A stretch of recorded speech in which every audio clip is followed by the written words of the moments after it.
সিলেট টেস্টের দ্বিতীয় দিন শেষে বাংলাদেশের চেয়ে ২৫ রানে এগিয়ে আছে জিম্বাবুয়ে। ঘূর্ণি জাদুতে মেহেদী হাসান মিরাজ ৫ উইকেট তুলে নিলে সফরকারীরা গুটিয়ে যায় ২৭৩ রানে। ৮২ রানে পিছিয়ে থেকে দ্বিতীয় ইনিংসে ব্যাট করে ১ উইকেটে স্বাগতিকরা তোলে ৫৭ রান। প্রথম ইনিংসে ১৯১ রানে অল আউট হয়েছিল বাংলাদেশ। পরাগ আরমানের রিপোর্ট।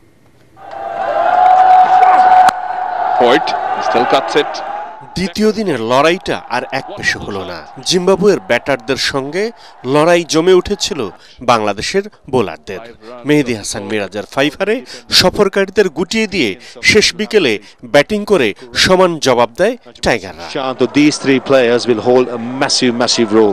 প্রথম ইনিংসে জিম্বাবুয়ের চেয়ে ৮২ রানে পিছিয়ে থেকে ব্যাটিংয়ে নেমে শুরুটাও ভালো হয়নি বাংলাদেশের। দলের ১৩ রানেই সাজ করে সাদমান ইসলাম। মাহমুদুল হাসান জয় ও মমিনুল হক আর কোনো বিপর্যয় ঘটতে দেননি। দ্বিতীয় দিন শেষে বাংলাদেশের সংগ্রহ ১ উইকেটে ৫৭ রান।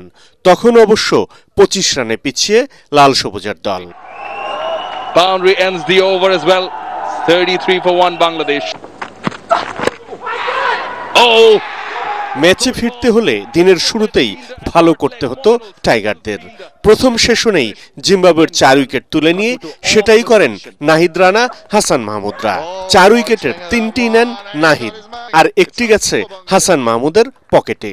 ৪ উইকেটে ১৩৩ রানের পুঁজিতে লাঞ্চ বিরতিতে যায় আগের দিন বিনা উইকেটে ৬৭ রানে থাকা জিম্বাবুয়ে। প্রথম সেশনে ৪ উইকেট হারিয়ে কিছুটা চাপে পড়ে সফরকারীরা, কিন্তু পঞ্চম উইকেটে উইলিয়ামসন ও মাদেভেরে ৪৮ রান যোগ করে চাপ কাটানোর চেষ্টা করেন। জুটি ভাঙে ৩৩ রানে থাকা মাদেভেরের বিদায়ে।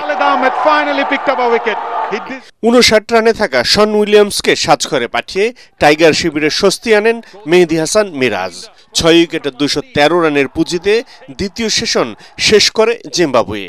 চা বিরতির পর জিম্বাবুয়ে শিবিরে জোড়া আঘাত মেহেদী হাসানের। মায়াভো এবং ওয়েলিংটন মাসাকাজ্জাকে তুলে নেন তিনি। তবু জিম্বাবুয়ে যে ২৭৩ রানের পুঁজি পেল, সেটি রিচার্ড এনগাদা এবং ব্লেসিং মুজারাবানির দৃঢ়তায়। তাতে ৮২ রানে লিড পায় ক্রেইগ আরভিনের দল। ৫২ রানে ৫ উইকেট নিয়ে দিনের সেরা বোলার মিরাজ। পরাগ আরমান, এটিএন বাংলা।